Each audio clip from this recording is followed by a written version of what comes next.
성도 여러분 안녕하십니까? 오늘도 아침 예배에 찾아오신 성도님들을 진심으로 환영합니다.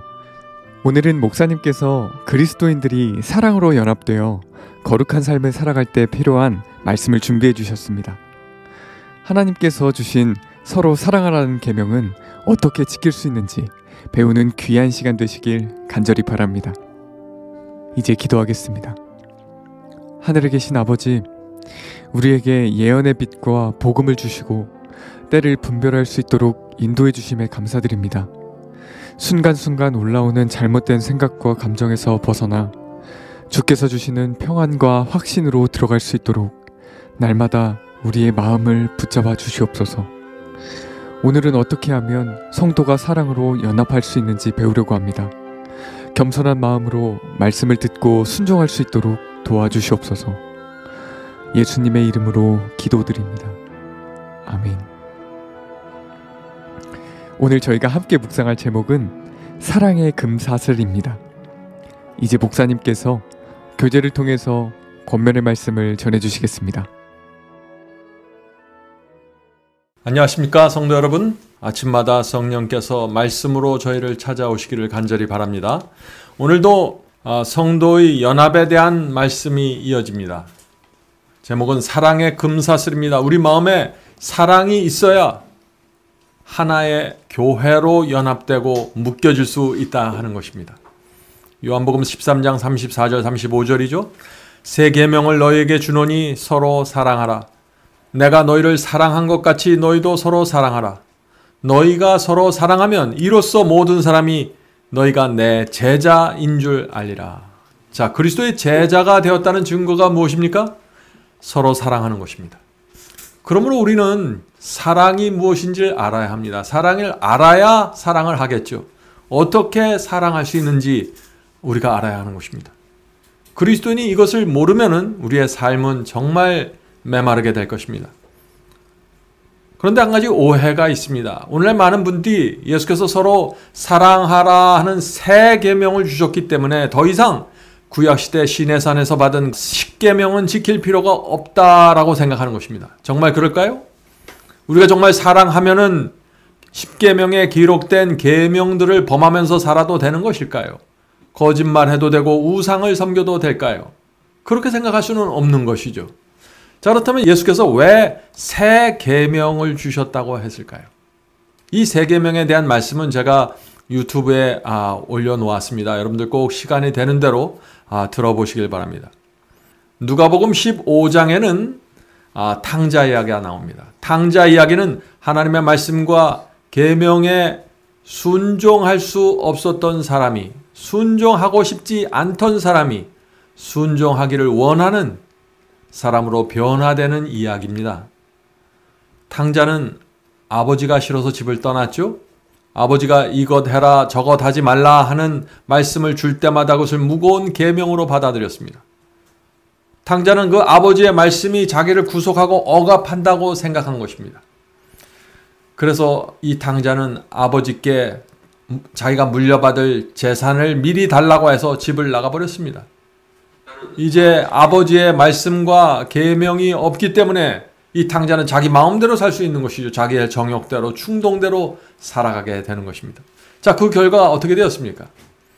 아버지가 주신 것을 다 잃어버리고 깊은 타락에 빠졌습니다. 성도 여러분, 오늘날 우리가 하나님께서 주신 계명과 말씀을 버리면은, 원칙을 버리면은 타락할 수밖에 없는 것입니다. 자, 대지 우리 속에서 결국 이 탕자가 깊은 절망과 허무함에 빠졌습니다. 돼지들과 어울려 쥐엄나무 열매를 먹으면서 아버지를 생각하게 되었습니다. 아버지와 함께 있을 때 그 아버지의 말씀과 계명이 순종하는 것이 너무나 지겹고 무겁다고 생각했는데 이제는 아버지께서 그때 나에게 주신 말씀이 무슨 의미인지 알게 된 것입니다. 나에게 이런 말씀 저런 계명을 주셨던 것은 나를 사랑하기 때문에 주신 것이구나. 내가 그 말씀 속에서 거하고 그렇게 순종하면서 살 때 가장 행복했던 것이었구나 라고 깨닫게 된 것입니다. 아버지께서 주셨던 그 말씀과 계명이 결국 나를 보호하는 울타리였다는 사실을 깨닫게 된 것입니다. 성도 여러분, 이 탕자는 돼지우리 속에서 아버지의 마음을 보게 된 것입니다. 아버지의 사랑을 알게 된 것입니다. 그래서 일어나서 집으로 돌아가게 된 것입니다. 아버지의 말씀과 계명을 이제는 새로운 각도로 새로운 눈으로 바라보게 된 것입니다. 아버지가 주었던 그 모든 계명들이 더 이상 자신을 얽매고 구속하고 무거운 것이 아닌 것이라는 사실을 깨닫게 되었습니다. 성도 여러분, 집 떠나기 전에 주셨던 아버지의 말씀과 돌아온 이후에 아버지께서 주신 모든 말씀과 계명은 똑같은 것이었습니다. 달라진 것이 아무것도 없었습니다. 달라진 것이 무엇인가요? 그것을 받아들이는 아들의 마음과 태도가 달라진 것입니다. 그래서 이 탕자에게 아버지의 말씀이 새로운 계명, 새 계명이 될 수 있었던 것입니다. 자, 그래서 요한일서에 보면 이런 말씀이 있죠. 요한일서 2장 7절 8절입니다. 요한일서 2장 7절 8절. 사랑하는 자들아, 내가 새 계명을 너희에게 쓰는 것이 아니라. 이 말씀이 무슨 뜻입니까? 내가 전에 없던 새로운 계명을 주는 것이 아니라는 것입니다. 너희가 처음부터 가진 옛 계명이니 이 옛 계명은 너희가 들은 바 말씀이거니와. 자, 사도 요한이 지금 무엇을 말하고 있나요? 새 계명은 처음부터 있었던 옛 계명이라는 것입니다. 모세와 이스라엘 백성이 시내산에서 받았던 그 옛 계명이 새 계명이라는 것입니다. 어떻게 옛 계명이 이 탕자에게는 새 계명이 되었을까요? 돌아온 탕자, 회개한 탕자의 마음속에는 마치 전에 없었던 새로운 말씀과 새로운 계명을 받는 것처럼 느껴지게 되는 것입니다. 성도 여러분, 우리도 마찬가지입니다. 우리도 탕자와 같은 회개를 하면, 아버지께 회개하고 돌아오면, 이 세상의 대주우리를 버리고 아버지께 돌아오면은 전에 느낄 수 없던 계명의 빛을 보게 되는 것입니다. 회개한 사람의 마음에 나타나는 분명한 증거가 있는데 그것은 계명이 가볍게 느껴지는 것이고, 또 하나는 사랑입니다. 성경이 말하는 모든 영적 경험은 회개에서 시작하는 것입니다. 회개해야만 사랑도 가능하고 계명도 가능하고 변화도 가능해지는 것입니다. 자, 이제 본문 읽겠습니다. 그리스도의 사랑은 예수 그리스도를 믿는 유한한 인간을 무한하신 하나님과 묶는 금사슬이다. 주께서 당신의 자녀들을 위하여 가진 사랑은 우리의 상상을 초월한다. 어떤 과학도 그것을 정의하거나 설명할 수 없다. 어떤 인간의 지혜도 그 깊이를 잴 수가 없다. 성도 여러분, 그리스도의 사랑이 어떻게 우리를 하나로 묶을까요? 그리스도의 사랑은 우리 같은 죄 많은 인간을, 그리스도를 죽인 사람들을, 하나님을 대적하고 사탄의 편에 가버린 인간들을 위해서 나타났기 때문에 우리는 그 사랑을 깨닫게 될 때 감동하고 굴복할 수밖에 없는 것입니다. 그 놀라운 사랑이 에덴 동산 이후 수천 년 동안 한 번도 변하지 않고 지속되고 있다는 것이 놀라운 것입니다. 그 사랑에 우리의 소망이 걸려 있는 것입니다. 그 사랑을 아는 사람마다 탕자처럼 아버지께 두 손 들고 들어오게 되는 것입니다. 아버지의 사랑에 굴복한 이 탕자는 더 이상 아버지 앞에서 이기적이고 교만하게 살 수가 없겠죠. 아버지를 닮고 싶은, 아버지의 그 사랑과 자비를 받고 싶은 간절한 소원을 갖게 될 것입니다. 자, 이기심과 교만은 우리를 예수 그리스도와 영으로 연합시키는 순수한 사랑을 방해한다. 만일 이러한 사랑이 진정으로 개발된다면 유한은 유한과 연합되고 모든 것은 무한하신 하나님께 집중될 것이다. 인간은 인간과 연합되고 모든 사람은 무한한 사랑의 마음으로 한데 묶일 것이다. 서로 위하는 성화된 사랑은 거룩하다. 성도 여러분, 우리가 거룩하게 되길 원하면은 정말 사랑을 받아야 하는 것입니다. 그것은 어떤 교리 몇 가지를 지키고 어떤 계명 몇 가지를 지키는 것으로는 그 사랑에 도달할 수가 없는 것입니다. 이것은 사랑을 받아야 되는 것입니다. 돌아온 탕자처럼 아버지께 용서를 받아야 하는 것입니다. 아버지께서 나를 받아주신다는 그 하나님의 사랑을 깨닫게 되면은 우리의 마음에 나도 하나님의 사랑을 갖고 싶다는 간절한 소원이 생기게 되는 것입니다. 우리 속에 그런 소원이 생길 때 성령께서 지배적으로 역사하시는 것입니다. 우리의 마음이 부드럽게 되는 것입니다. 하나님의 사랑이 우리에게 부어지게 되는 것입니다. 성도 여러분, 이 모든 것은 성령의 역사입니다. 하나님의 사랑이 우리 마음에 부어질 수 있도록 기도해야 하는 것입니다. 계속 읽겠습니다. 이 위대한 사업에서 서로 위하는 그리스도의 사랑, 지금까지 보아한 어떤 것보다도 훨씬 고상하고 훨씬 항구적이고 더 깍듯하며 더 이타적인 이 하나님께서 위엄을 가지고 부여하신 인간의 권리를 인정하는 가운데 그리스도인의 부드러움과 자비와 예절을 유지해주며 하나님의 품 안에 있는 인간의 형제 우애를 나타낸다. 성도 여러분, 우리가 고상한 것을 원합니다. 깍듯한 예의를 지키길 원하죠. 이타적인 사람이 되길 원합니다. 부드럽기를 원하고 자비와 예절이 있는 사람을 원하죠. 근데 이 모든 것은 어디서부터 시작되냐? 돌아온 탕자의 경험에서 시작되는 것입니다. 죄를 용서받는 경험이 있어야 되는 것입니다. 죄의 싹은 사망인데 죄를 용서받았다는 건 무엇인가요? 하나님께 사형을 탕감받았다는 것입니다. 사형을 탕감받은 사람이 어떻게 다른 사람을 정죄할 수 있을까요?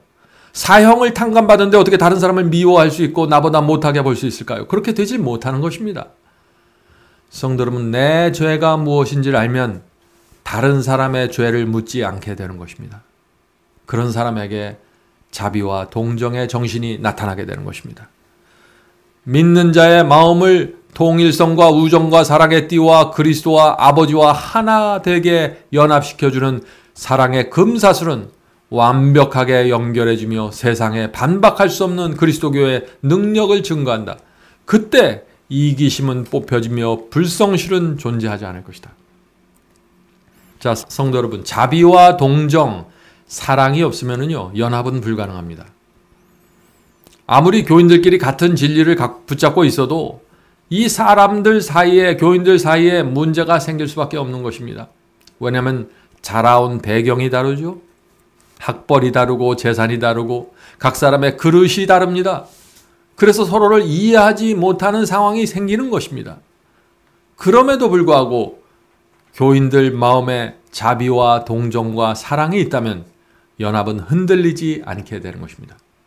연합은 문제가 없어서 연합이 되는 것이 아닙니다. 문제가 있지만 그것을 덮어주는 사랑과 자비와 동정이 있기 때문에 연합이 견고하게 유지되는 것입니다. 다툼과 분열은 없을 것이다. 그리스도와 연합한 사람은 누구나 완고함이 없을 것이다. 아무도 자기를 인도하는 손을 뿌리치고 자기가 원하는 대로 하다가 걸려 넘어지는 제멋대로 하는 충동적인 아이같이 완고하게 고집부리지 않을 것이다. 자, 그리스도와 우리가 연결이 되면은 사랑과 동정과 자비가 나타나게 됩니다. 그런데 연결되지 않으면 예수님과 우리와 접붙임이 떨어지게 되면 어떻게 될까요? 완고함이 살아나게 됩니다. 쓸데없이 고집부리게 됩니다. 자기 뜻을 주장하게 됩니다. 내가 원하는 대로 살아가게 됩니다. 철없는 아이처럼 충동적이 되는 것입니다.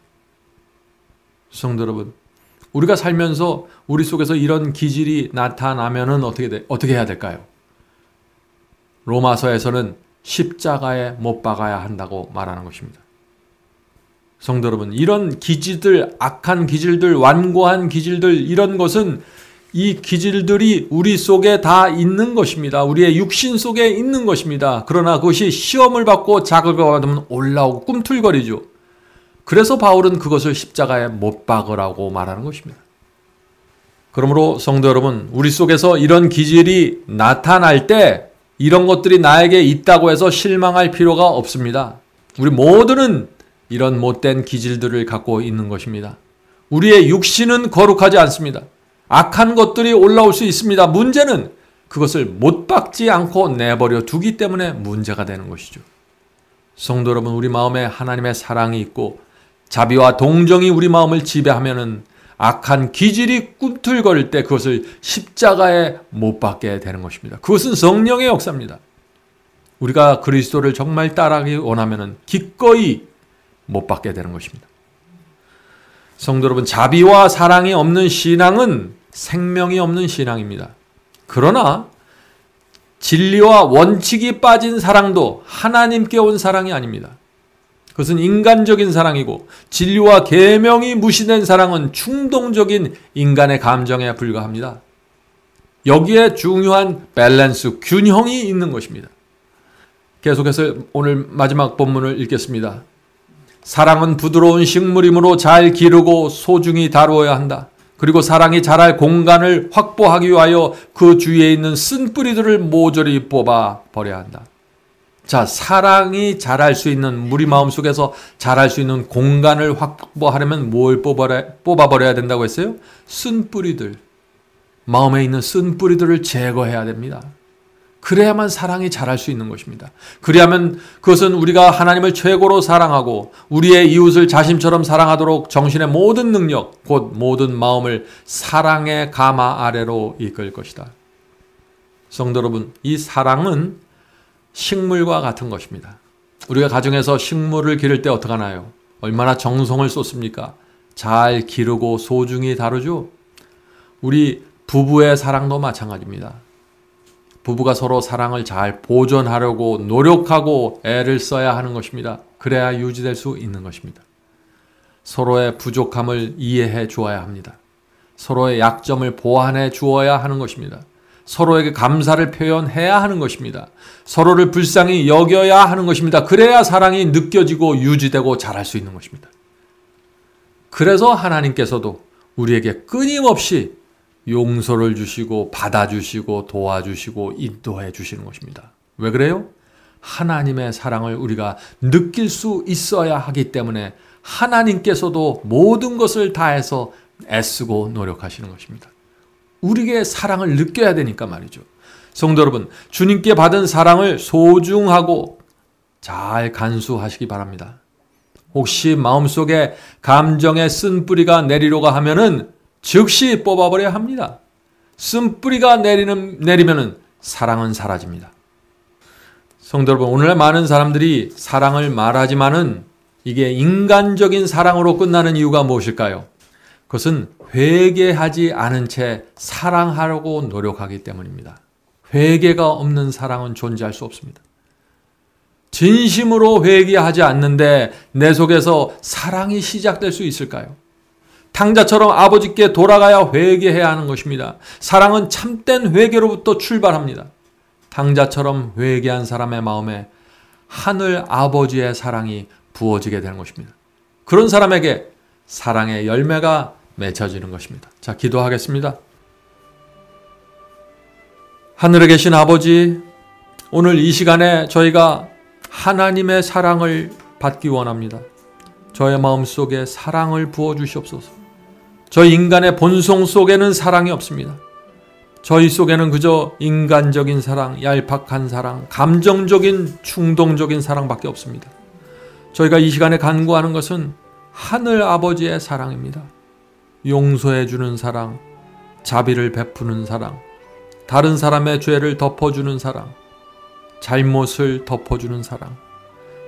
주여 하늘에 계신 아버지, 저희가 이 시간에 이 거룩한 사랑을 받기 원합니다. 저희 속에 마음에 쓴뿌리가 있으면 제거해 주시고 사랑이 자랄 수 있도록 자리를 확보해 주시옵소서. 성령께서 날마다 저희 마음속에 역사하셔서 한번 뿌려진 그 사랑의 씨앗이 잘 자라고 보존될 수 있도록 도와주시옵소서. 모든 말씀 예수님의 이름으로 간절히 기도드립니다. 아멘.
Oh